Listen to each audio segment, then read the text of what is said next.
कक्षा 10 भूगोल अध्याय 7 राष्ट्रीय अर्थव्यवस्था की जीवन रेखाएं का शेष भाग और अंतिम जल परिवहन। भारत के लोग प्राचीन काल से समुद्री यात्राएं करते रहे हैं। इसके नाविकों ने दूर तथा पास के क्षेत्रों में भारतीय संस्कृति व व्यापार को फैलाया है। जल परिवहन परिवहन का सबसे सस्ता साधन है। यह भारी व स्थूलकाय वस्तुएं ढोने में अनुकूल है। यह परिवहन साधनों में ऊर्जा सक्षम तथा पर्यावरण अनुकूल है। भारत में अंतः स्थलीय नौ संचालन जल मार्ग 14,500 किलोमीटर लंबा है। इसमें केवल 5,685 किलोमीटर मार्ग ही मशीनीकृत नौकाओं द्वारा तय किया जाता है। चित्र देख लें आप। उत्तर पूर्वी राज्यों में आंतरिक जलमार्ग परिवहन अत्यधिक महत्वपूर्ण है। निम्न जलमार्गों को भारत सरकार द्वारा राष्ट्रीय जलमार्ग घोषित किया गया है। हल्दिया तथा इलाहाबाद के मध्य गंगा जलमार्ग को 1,620 किलोमीटर लंबा है। नौगम्य जलमार्ग संख्या 1।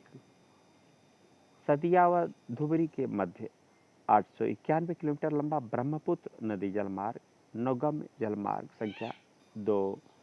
केरल में पश्चिम तटीय नगर कोट्टापुरम से कोल्लम तक उद्योग मंडल तथा चंपकारा नहरें 205 किलोमीटर नौगम्य जलमार्ग संख्या 3। काकीनाडा और पुडुचेरी नहर स्टेज के साथ साथ गोदावरी और कृष्णा नदी का विशेष विस्तार 1078 किलोमीटर राष्ट्रीय जलमार्ग 4।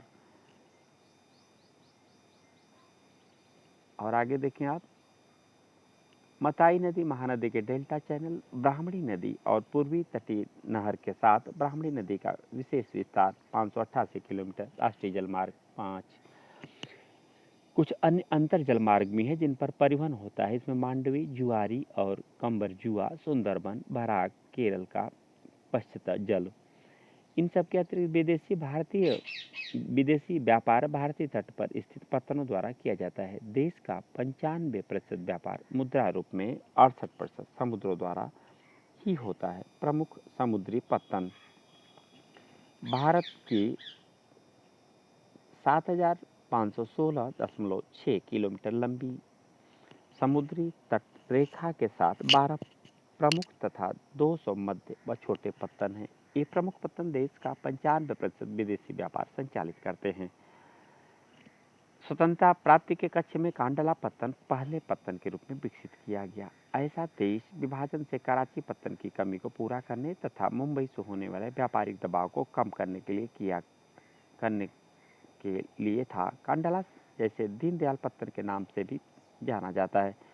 यह एक ज्वारी पत्तन है। यह जम्मू कश्मीर हिमाचल प्रदेश पंजाब हरियाणा राजस्थान व गुजरात के औद्योगिक तथा खाद्यान्नों के आयात निर्यात को संचालित करता है।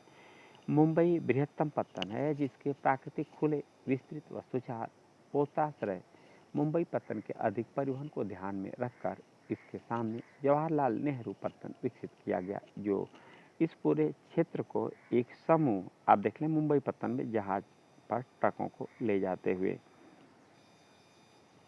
आगे देखें पत्तन की सुविधा में प्रदान कर सके। लौह अयस्क के निर्यात के संदर्भ में मागाओं पत्तन देश का महत्वपूर्ण पत्तन है। यहाँ से देश के कुल निर्यात का आधा 50% लौह अयस्क निर्यात किया जाता है। कर्नाटक में स्थित न्यू मंगलोर पत्तन कुंद्रेमुख खानों से निकले लौह अयस्क का निर्यात करता है। सुदूर दक्षिण पश्चिम में कोची पत्तन है। यह एक लैगून के मुहाने पर स्थित एक प्राकृतिक पोताश्रय है। देखिए आप न्यू मंगलोर पत्तन पर टैंकर द्वारा कच्चे तेल का निर्वहन। पूर्वी तट के साथ तमिलनाडु में दक्षिण पूर्वी छोर पर तूतीकोरम पत्तन है। यह एक प्राकृतिक पोताश्रय है तथा इसकी पृष्ठभूमि भी अत्यंत समृद्ध है। यह पत्तन हमारे पड़ोसी देशों जैसे श्रीलंका मालदीव आदि तथा भारत के तटीय क्षेत्रों के भिन्न वस्तुओं के व्यापार को संचालित करता है। चेन्नई हमारे देश का प्राचीनतम कृत्रिम पत्तन है। व्यापार की मात्रा तथा लदे सामान के संदर्भ में इसका मुंबई के बाद दूसरा स्थान है। विशाखापट्टनम स्थल से घिरा गहरा व सुरक्षित पत्तन है। प्रारंभ में यह पत्तन लौह अयस्क निर्यात के रूप में विकसित किया गया था। ओडिशा में स्थित पारादीप पत्तन विशेषतः लौह अयस्क का निर्यात करता है। कोलकाता एक अंतः स्थलीय नदीय पत्तन है। यह पत्तन गंगा ब्रह्मपुत्र बेसिन के बृहद व समृद्ध पृष्ठभूमि की सेवाएं प्रदान करता है। ज्वारी पत्तन होने के कारण तथा हुगली के तलछट जमाव से इसे नियमित रूप से साफ करना पड़ता है। कोलकाता पत्तन पर बढ़ते व्यापार को कम करने हेतु हल्दिया सहायक पत्तन के रूप में विकसित किया गया है। आगे देखें आप, बड़े आकार के कार्गो को उठाने रखने की सुविधाओं से युक्त तूती कोरिन पत्तन। वायु परिवहन। आज वायु परिवहन तीव्रतम, आरामदायक और प्रतिष्ठित परिवहन का साधन है। इसके द्वारा दुर्गम स्थानों जैसे ऊंचे पर्वतों, मरुस्थलों, घने जंगलों और लंबे समुद्री रास्तों को सुगमता से पार किया जा सकता है। वायु परिवहन के अभाव में देश के उत्तरी पूर्वी राज्यों के विषय में सोचें, जहां बड़ी नदियां, विच्छिन्न धरातल, घने जंगल, निरंतर बाढ़ आदि एक सामान्य बात है। हवाई यात्रा से ने इसे अधिक अधिगम बना दिया है।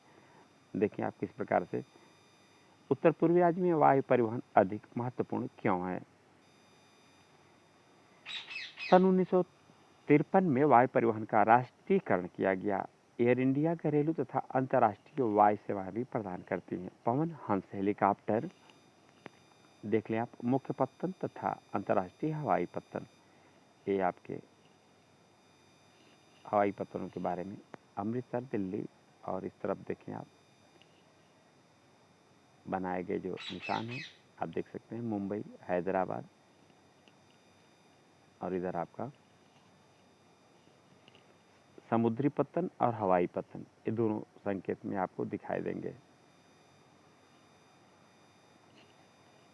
लिमिटेड तेल और प्राकृतिक गैस आयोग को इसकी अपतटीय संक्रियाओं में तथा अगम्य व दुर्लभ भूभागों जैसे उत्तरी पूर्वी राज्यों तथा जम्मू कश्मीर, हिमाचल प्रदेश और उत्तराखंड के आंतरिक क्षेत्रों में हेलीकॉप्टर सेवाएं उपलब्ध करवाता है। एयर इंडिया से जुड़े देशों के नाम बताइए। हवाई यात्रा सभी व्यक्तियों की पहुंच में नहीं है, केवल उत्तरी पूर्वी राज्यों में इन सेवाओं को आम आदमी तक उपलब्ध करवाने विशेष प्रबंध किए गए हैं। संचार सेवाएं। जब से मानव पृथ्वी पर अवतरित हुआ है, उसने विभिन्न संचार माध्यमों का प्रयोग किया, लेकिन आधुनिक समय में बदलाव की गति तीव्र है। संदेश प्राप्तकर्ता और संदेश भेजने वाले के गति विहीन रहते हुए भी लंबी दूरी का संचार बहुत आसान है। निजी दूरसंचार तथा संचार में दूरदर्शन, रेडियो, समाचार पत्र समूह, प्रेस तथा सिनेमा आदि देश के प्रमुख संचार माध्यम हैं। भारत का डाक संचार तंत्र विश्व का वृहत्तम है।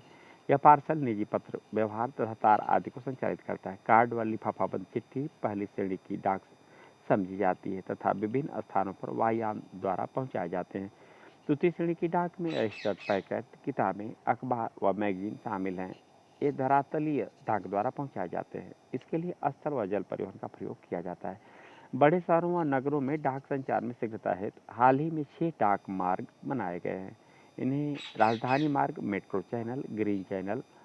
आप देख लें, क्या आप जानते हैं डिजिटल भारत एक ज्ञान आधारित परिवर्तन के लिए है। भारत को तैयार करने के लिए एक विशाल कार्यक्रम है डिजिटल भारत कार्यक्रम। मुख्य उद्देश्य देखें आप, आईटी को 4 बार दिखाया गया है, यहाँ पर 3 बार दिखाया गया। आईटी भारतीय प्रतिभा, आईटी सूचना प्रौद्योगिकी, आईटी कल का भारत में होने वाले परिवर्तन को समझना है, तकनीक को केंद्र में रखकर बदलाव लाना है। आगे देखें आप, राष्ट्रीय राजमार्ग 8 पर एक आपातकालीन कॉल बॉक्स, व्यापार चैनल, बाहरी चैनल तथा दस्तावेज चैनल के नाम से जाना जाता है। दूरसंचार तंत्र में भारत एशिया महाद्वीप में अग्रणी है। नगरीय क्षेत्र में अतिरिक्त भारत के 2/3 से अधिक गांव एसटीडी दूरभाष सेवा से जुड़े हैं। सूचनाओं के प्रसार को आधार स्तर से उच्च स्तर तक समृद्ध करने तो भारत सरकार ने देश के प्रत्येक गांव में 24 घंटे एसटीडी की सुविधा के विशेष प्रबंध किए हैं। अब इसमें काफ़ी कुछ परिवर्तन हो गया। अब तो हर घर में, हर हाथ में मोबाइल उपलब्ध ही हो जाते हैं या मिल ही जाते हैं। पूरे देश भर में एसटीडी की दरों को भी नियमित किया है। यह सब सूचना संचार और अंतरिक्ष प्रौद्योगिकी में समन्वित विकास से ही संभव हो पाया है। जनसंचार भारत मानव को मनोरंजन के साथ बहुत से राष्ट्रीय कार्यक्रमों और नीतियों के विषय में जागरूक करता है। इसमें रेडियो, दूरदर्शन, समाचार पत्र, पत्रिकाएं, किताबें तथा चलचित्र सम्मिलित हैं। आकाशवाणी ऑल इंडिया रेडियो राष्ट्रीय, क्षेत्रीय व स्थानीय भाषा में देश के विभिन्न भागों में अनेक वर्गों के व्यक्तियों के लिए विविध कार्यक्रम प्रसारित करता है। दूरदर्शन देश का राष्ट्रीय समाचार व संदेश माध्यम है। विश्व के वृहत्तम संचार तंत्र में एक है। यह विभिन्न आयु वर्ग के व्यक्तियों हेतु मनोरंजन, ज्ञानवर्धन व खेल जगत संबंधी कार्यक्रम प्रसारित करता है। भारत में वर्ष भर अनेक समाचार पत्र तथा सामयिक पत्रिकाएं प्रकाशित की जाती हैं। ये पत्रिकाएं सामयिक होने के नाते जैसे मासिक, साप्ताहिक आदि कई प्रकार की हैं। समाचार पत्र लगभग 100 भाषाओं तथा बोलियों में प्रकाशित होते हैं। क्या आप जानते हैं कि हमारे देश में सर्वाधिक समाचार पत्र हिंदी भाषा में प्रकाशित होते हैं? इसके बाद अंग्रेजी व उर्दू के समाचार पत्र आते हैं। भारत विश्व में सर्वाधिक चलचित्रों का उत्पादक भी है। यह कम अवधि वाली फिल्म, वीडियो फीचर फिल्म तथा छोटी वीडियो फिल्म बनाता है। भारतीय व विदेशी सभी फिल्मों का प्रमाणित करने का अधिकार केंद्रीय फिल्म प्रमाणन बोर्ड को है। अंतर्राष्ट्रीय व्यापार राज्यों व देशों में व्यक्तियों के बीच वस्तुओं का आदान प्रदान व्यापार कहलाता है। बाजार एक ऐसी जगह है जहां इसका विनिमय होता है। दो देशों के मध्य यह व्यापार अंतर्राष्ट्रीय व्यापार कहलाता है। यह समुद्री, हवाई व स्थलीय मार्गों द्वारा हो सकता है। यद्यपि स्थानीय व्यापार शहरों, कस्बों व गांवों में होता है। राज्य स्तरीय व्यापार दो या अधिक राज्यों के मध्य होता है। एक देश के अंतर्राष्ट्रीय व्यापार की प्रगति उसके आर्थिक वैभव का सूचक है, इसलिए इसे राष्ट्र का आर्थिक बैरोमीटर भी कहा जाता है। सभी देश अंतर्राष्ट्रीय व्यापार पर निर्भर करते हैं क्योंकि संसाधनों की उपलब्धता क्षेत्रीय है, अर्थात इनका वितरण असमान है। आयात तथा निर्यात व्यापार के घटक हैं। आयात व निर्यात का अंतर ही देश के व्यापार संतुलन को निर्धारित करता है। अगर निर्यात मूल्य आयात मूल्य से अधिक हो तो उसे अनुकूल व्यापार संतुलन कहते हैं। इसके विपरीत निर्यात की अपेक्षा अधिक आयात असंतुलित व्यापार कहलाता है। विश्व के सभी भौगोलिक प्रदेशों व सभी व्यापारिक खंडों के साथ भारत के व्यापारिक संबंध में भारत में निर्यात होने वाले प्रमुख वस्तुएं रत्न व जवाहरात, रसायन एवं संबंधित उत्पाद तथा कृषि एवं संबंधित उत्पाद हैं। भारत में आयातित वस्तु में कच्चा पेट्रोलियम तथा उत्पाद, रत्न व जवाहरात, आधार धातुएं, मशीनें, कृषि व अन्य उत्पाद शामिल हैं। भारत के अंतर्राष्ट्रीय स्तर पर एक सॉफ्टवेयर महाशक्ति के रूप में उभरा है। सूचना प्रौद्योगिकी के माध्यम से अत्यधिक विदेशी मुद्रा अर्जित कर रहा है। पर्यटन एक व्यापार के रूप में पिछले 3 दशकों में भारत में पर्यटन उद्योग में महत्वपूर्ण वृद्धि हुई है। 150 लाख से अधिक व्यक्ति पर्यटन उद्योग में प्रत्यक्ष रूप से संलग्न हैं। पर्यटन राष्ट्रीय एकता को प्रोत्साहित करता है। स्थानीय हस्तकला व सांस्कृतिक उद्यमों को प्रोत्साहन देता है। अंतर्राष्ट्रीय स्तर पर यह हमें संस्कृति तथा विरासत की समझ विकसित करने में सहायक है। विदेशी पर्यटक भारत में विरासत पर्यटन, पारि पर्यटन, रोमांचकारी पर्यटन, सांस्कृतिक पर्यटन, चिकित्सा पर्यटन तथा व्यापारिक पर्यटन के लिए आते हैं। देश के विभिन्न भागों में पर्यटन की अपार संभावनाएं हैं। पर्यटन उद्योग के विकास हेतु विभिन्न प्रकार के पर्यटन को बढ़ावा देने के प्रयास किए जा रहे हैं। क्रियाकलाप भारत के मानचित्र पर अपने राज्य केंद्र शासित प्रदेश में इस प्रमुख स्थलों को प्रदर्शित करें। इसका देश व अन्य से रेल, सड़क, वायुमार्ग द्वारा संपर्क भी दिखाएं। विद्यार्थियों चर्चा करें। आपके राज्य केंद्र शासित प्रदेश में किस प्रकार का पर्यटन विकसित किया जा सकता है और क्यों? आपके राज्य केंद्र शासित प्रदेश में किन क्षेत्रों को पर्यटन हेतु विकसित किया जा सकता है और क्यों? सतत पोषणीय विकास को ध्यान में रखते हुए किसी प्रदेश के आर्थिक विकास में पर्यटन किस प्रकार सहायक हो सकता है? ये देखिए आप किस प्रकार से विभिन्न समाचार पत्रों में बुलंद होती जा रही मेडिकल टूरिज्म क्षेत्र की सेहत। अरुणाचल प्रदेश ये, और आगे देखिए जो बहुविकल्पी प्रश्न हैं इनको विद्यार्थी देखेंगे। और दूरस्थ स्थित स्थान पूर्वी पश्चिमी गलियार से जुड़े हैं। परिवहन का कौन सा साधन वाहनांतरण हानियों तथा देरी को घटाता है? कौन सा राज्य हजीरा विजयपुर जगदीशपुर पाइपलाइन से नहीं जुड़ा है? आप देख सकते हैं। और इधर देखिए पत्तन पूर्वी तट पर स्थित है जो अंतः स्थलीय तथा अधिकतम गहराई का पत्तन है, पूर्ण सुरक्षित है। कौन सा परिवहन साधन भारत में प्रमुख साधन है? कौन सा शब्द दो या अधिक देशों के व्यापार को दर्शाता है? प्रश्न देख लें। सड़क परिवहन के 3 गुण बताइए। रेल परिवहन कहाँ पर अत्यधिक सुविधाजनक परिवहन साधन है तथा क्यों? सीमांत सड़कों का महत्व बताइए। व्यापार से आप क्या समझते हैं? स्थानीय व अंतर्राष्ट्रीय व्यापार में अंतर स्पष्ट करें। परिवहन तथा संचार के साधन किस देश की जीवन रेखा तथा अर्थव्यवस्था क्यों कहा जाता है? पिछले 15 वर्ष में अंतर्राष्ट्रीय व्यापार की बदलती प्रवृत्ति पर एक लेख लिखें। ये प्रश्न पहली है, आप देख लें।